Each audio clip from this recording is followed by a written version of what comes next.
Mahirap talaga bumitaw sa ipinaglalaban ng puso mo. Pero kung di nasang-ayon ang takbo ng panahon para sa kapalaran mo, hayaan mong maging malaya na yung puso mo dahil kung mananatili ka sa kirot ng kasalukuyan mo, tuluyan lang na mababaon sa kalungkutan ng puso mo.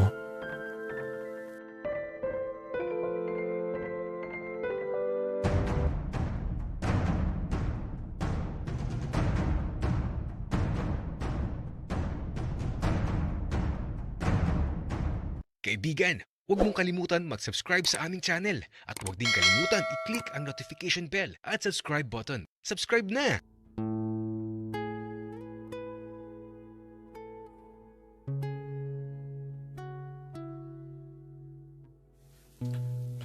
Ayoko na. Hindi ko na kaya. Kaya ito paglabas ko sa campus, dumiretso na kaagad ako sa gitna ng kalye. Bahala na. Basta ang mahalaga, mawala na kaagad yung kirot sa puso ko. Kasi sobrang sakit. Hindi ko na kaya yung ganitong sakit na kahit wala kang nakikitang sugat. Nanunuot naman yung kirot na dulot ng pagmamahal na wagas. Tanging maliwanag na ilaw na lang ang nakikita ko. Papalapit ng papalapit at sa wakas, matatapos na ang lahat. Sa wakas, matatahimik na yung puso ko. Kaya naman, pinikit ko na lang yung mga mata ko dahil alam kong ito na yung huling sandali ng buhay ko.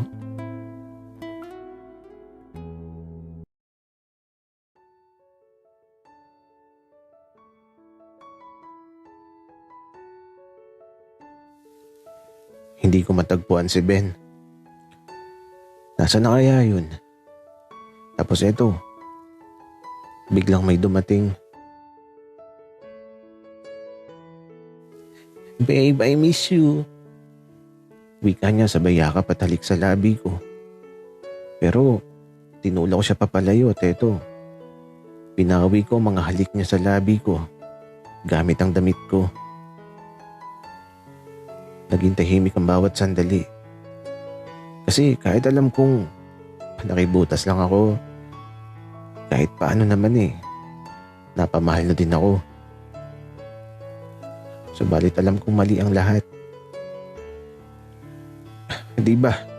Sabi ko sa'yo, tigilan mo na ako. Wika ako. Oh, babe, sorry, lasing ako noon. Hindi ko alam ang ginagawa ko. Wika niya. Kahit lasing ka, hindi totoong hindi mo alam ang ginagawa mo. Kaya pwede ba? Tigilan mo na ako. Tapos na ang lahat at ayoko na. Kaya pakiusap. Malis ka na at ayoko nang makita ka pa. Wika ko. Sige, alis ako. Pero di ako papayag na iiwan mo na lang ako ng ganito. Wika niya. Umalis na din siya kaagad. Naiwan ako. Sa tuwing makikita ko siya, naalala ko yung mga pangyayari. Lasing siya, pero nakaibabaw sa iba. Tama ba yun? Pero nasan na ba si Ben? Kaya ito, naglakad-lakad ako sa pasilyo. Tapos may nakita ako. Ano kaya to? Kaya pinulot ko. Isang teddy bear na may papel. Parang sulat. Kaya ito, naupo ako dito sa may hagdanan. At ito, binasa ko yung sulat. Walang nakapangalan kung para kanino. At wala ding nakapangalan kung kanino nanggaling. Kaya ito, babasahin ko na lang talaga. At ito yung nakasulat.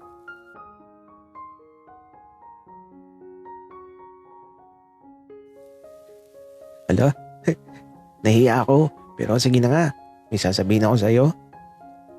Alam mo, ang cute mo. Lalo na kapag tulog ka. Lagi nga kitang pinagmamasdan eh. Tapos, nagsasalita ka pa habang natutulog. Hinihintay ko nga na banggitin mo yung pangalan ko, kaso wala. Sa tuwing gigising ako sa umaga, masayang-masaya ako. Kasi, ikaw ang nakikita ko. At saka, di mo siguro alam na bago ako matulog sa gabi, umahalik muna ako sa labi mo. At ayun, nakakatulog na talaga ako ng parang nakalutang sa mga ulap. Mahal na yata kita. Mali pala kasi mahal na mahal kita. Di ko masabi ng harap-harapan. Natatakot ako eh. Baka kasi ako lang yung nakakaramdam ng ganito.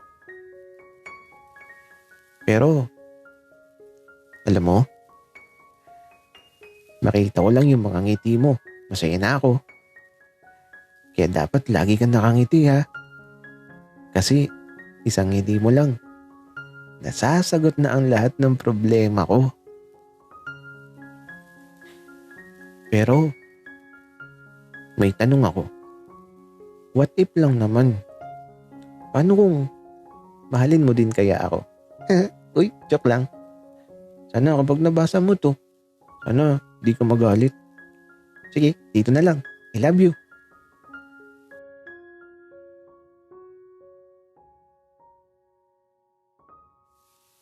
Yun ang nakasulat. Napaka-sweet naman. At saka para kanino kaya ang sulat na to? At kung sino man sila, sana all. Ay nako, nakakaingit. Pero teka, nasaan na ba si Ben? At ito, may tumatawag na sa telepono ko. Pagtingin ko si Tony pala. Kaya sinagot ko. Jasper, umuwi ka na si Ben. Tapos naputol yung tawag. Natakot ako bigla. Kasi naman yung boses ni Tony. Parang natatakot siya na hindi ko maipaliwanag. Kaya naman, nagmadali na ako umuwi. Baka kasi may nangyari kay Ben. Kaya ito, nang makarating ako sa bahay,